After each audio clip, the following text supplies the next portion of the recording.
On the Senate floor Wednesday, Senator John Cornyn accused President Biden of refusing to secure the southern border. Cornyn said, quote, "An open border policy is not humane, it's not sustainable, and despite what President Biden may think, it's not benefiting anyone." As the midterms approach, Republicans are seeking to make the border and illegal immigration a key pillar of their messaging. The drug trade that has occurred has been a major issue as well, with fentanyl deaths skyrocketing in the U.S. into the high tens of thousands. Quorum call. We are. I'd ask consent that the quorum call be dispensed with. Without objection.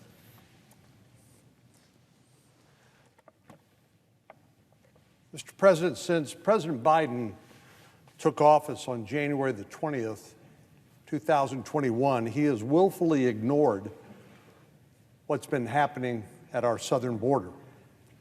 The president and leaders of his administration tried to convince people that what they were seeing with their eyes was not a crisis, but was merely a challenge. When that flopped, they attempt to blame the previous administration for the flood of humanity coming across the southern border, even though the immigration surge has now reached epic proportions since President Biden took office. Now, once again, they appear to be ignoring the problem altogether. We've had 17 months with more than 150,000 illegal border crossings each month. 17 months, 150,000 migrants each month. And the Biden administration seems to be saying, what's the problem? Their decision apparently is to stay the course. What little attention there has been to the impact on the border crisis tends to focus, though, solely on the migrants. And of course, that is part of the concern. No one is suggesting that we treat them with disrespect or in an inhumane manner. In fact, just the contrary is true. But we know that people coming into the country outside of the legal immigration system endure a brutal journey just to get here.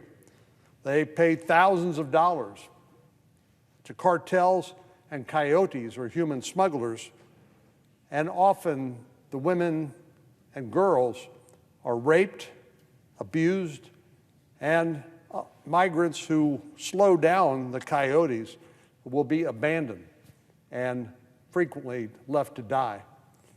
We see that particularly in South Texas around the Falfurrias checkpoint, where we see the migrants coming across the river, then they are put in stash houses in inhumane conditions and then driven north through the Border Patrol checkpoints.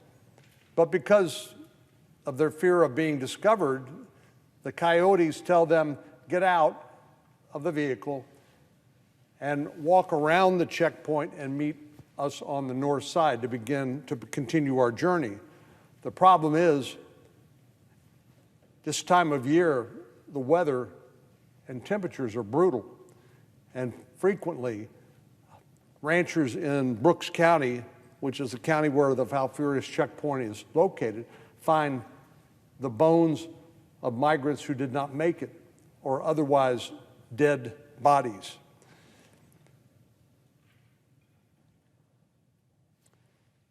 Migrants are certainly the face of the Biden border crisis, but they're not the only ones being hurt by the failure of the administration to deal with this crisis. When thousands of people a day illegally cross our border, it impacts our entire border security apparatus. We're seeing unprecedented numbers of people showing up at the border, and unfortunately, it's part of a plan to overwhelm the capacity of law enforcement to deal with these numbers. This is part of a business model of the drug cartels. Flood the border with migrants, distract the Border Patrol, who have to leave the front lines to transport, process, and care for the migrants, creating huge security gaps. And there's no question that the cartels and criminal organizations are exploiting those gaps to traffic dangerous drugs. They're bringing across heroin, methamphetamine, cocaine, marijuana, name your poison. The truth is, these transnational criminal organizations, sometimes called cartels, are commodity agnostic. They're in it for the money, and they'll sell anything or anybody to make money. But without a doubt, the most alarming drug that's crossing the border today is fentanyl, a synthetic opioid.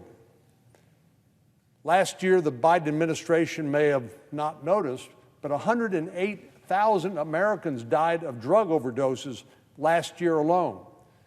And the vast majority of those drugs came across the southern border because of the business model that I just described.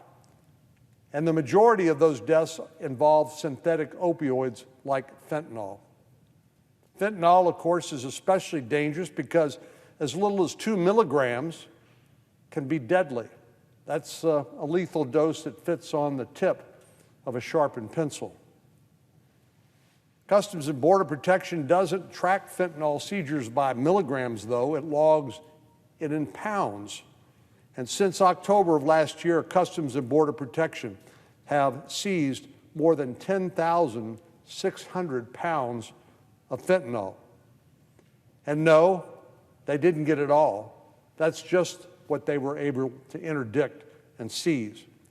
But that 10,600 pounds of fentanyl is more than 2.4 billion lethal doses, enough to wipe out the entire U.S. population more than 7 times over. You would think this would be a matter of serious concern by the administration. An operation which uses migrants to distract law enforcement from being able to interdict a dangerous drug coming into the United States and taking tens of thousands of Americans' lives. But frankly, it hasn't even registered any kind of reaction by the administration. The good news is, thanks to the hardworking Customs and Border Protection officers, those 10,600 pounds of fentanyl never ended up on the streets or in our local communities. But the bad news is there's a whole lot more where that came from. Cartels exploit the security gaps along the border to smuggle drugs into our country. And while the first stop may be Texas or another state along the southern border, these products don't stop there. They're quickly distributed by networks of criminal gangs across America to every community, not just cities, but rural communities as well. Fentanyl poses a unique danger because not only is it incredibly potent, but it's also a lot cheaper than these other drugs. Illicit drug makers will lace substances with fentanyl to cut expenses, to hook the user, and buyers often have no idea what they're actually getting. This is a big problem in Texas, but not just in my state, but across the country. But we've seen a surge of fentanyl-related deaths in my state. Last year, more than 1,700 Texans died from fentanyl overdoses, and we continue to see the heartbreaking toll this drug is having on communities of every size. Cities across the state have experienced strings of overdose deaths, likely tied to batches of drugs laced with fentanyl. There's no single profile to describe the victims of these fentanyl deaths that cover every age, every demographic, and every walk of life. But one of the most concerning trends we've seen is a spike in teenage overdose deaths. Nationwide, 77% of all teen overdose deaths last year involved fentanyl. Fentanyl is, believe it or not, the leading cause of death of Americans between the age of 18 and 45, a shocking statistic.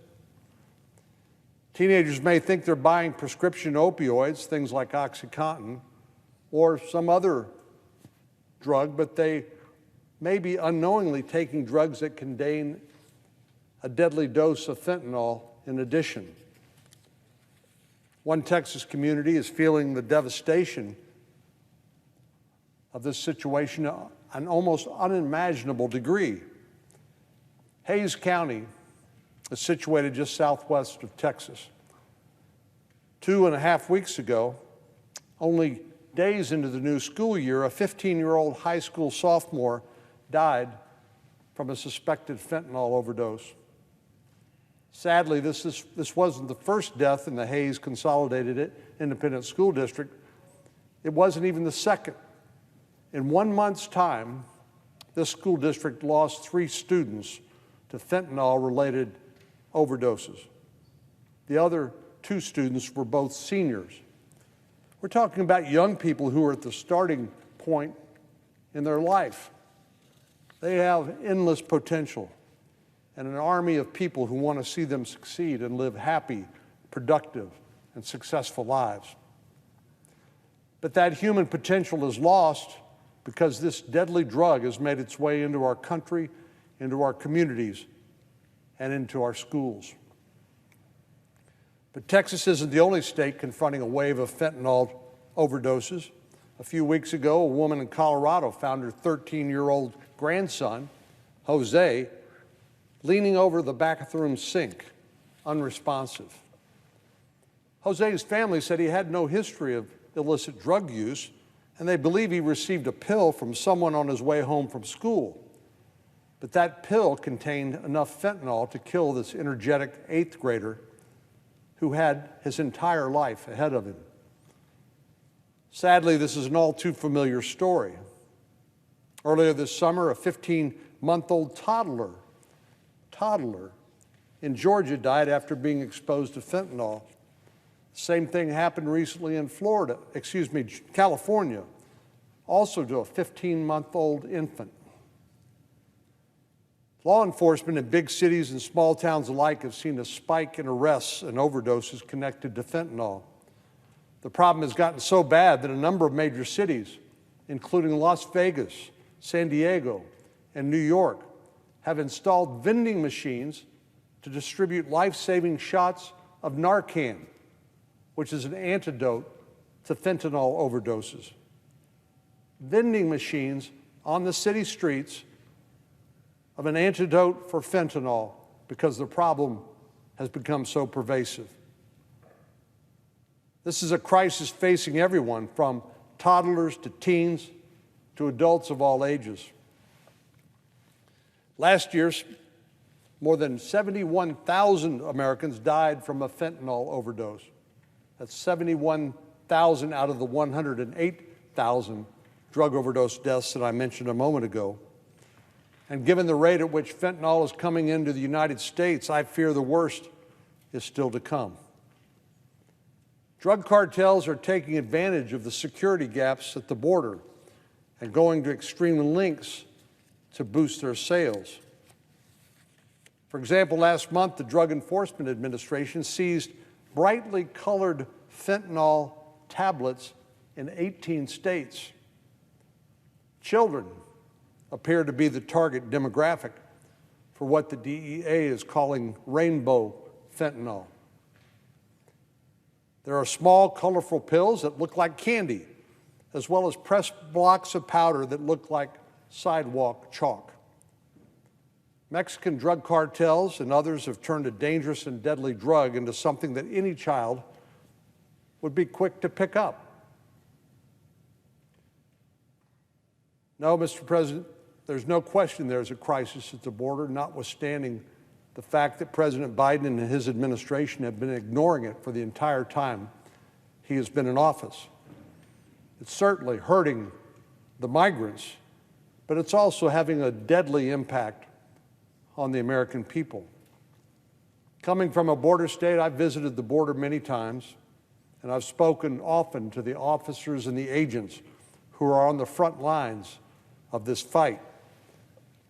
They know well about how the cartels are gaming the system, using the migrants to divert and distract while moving deadly drugs into the country. But frankly, they cannot stop this humanitarian crisis on their own. They need a change in policy that can only come from Congress working with the administration. But so far, the administration has refused to take any steps at all to address the migrant surge. And so the problem continues day after day after day. I know the mayors of New York and Chicago and Washington, D.C. have expressed concerns that migrants are being bused to their city, even though they advertise themselves as a sanctuary city. But frankly, I think if that's what it takes to get the attention of the mayors of those cities, who can then hopefully get the attention of President Biden and his administration, that it's worth it. Unless something changes, though, the 108,000 Americans who lost their lives to drug overdoses, including the 71,000 who lost their lives to fentanyl last year, will only go up. More fentanyl will come across the border and find its way into our communities. More cartels and criminal organizations and street gangs will get rich off of our suffering. And more of our children, our neighbors, our friends and loved ones will die. We often talk about the need for a humane response to the border crisis. And these conversations largely focus on migrant care. And there's no question these individuals should be treated humanely. But a humane response also involves consideration for the impact this drug infestation is having on the American people. By allowing our border to descend into chaos, the president may think he has taken the humane route, but he is sorely mistaken. Families are burying their loved ones. Children are losing their schoolmates, and our country is suffering while the cartels get richer and richer and richer. Until we can get this crisis under control, the cartels will continue to move drugs across the border and poison our communities. No, an open border policy is not humane, it's not sustainable, and despite what President Biden may think, it's not benefiting anyone. Mr. President, I yield the floor, and I'd note the absence of a quorum.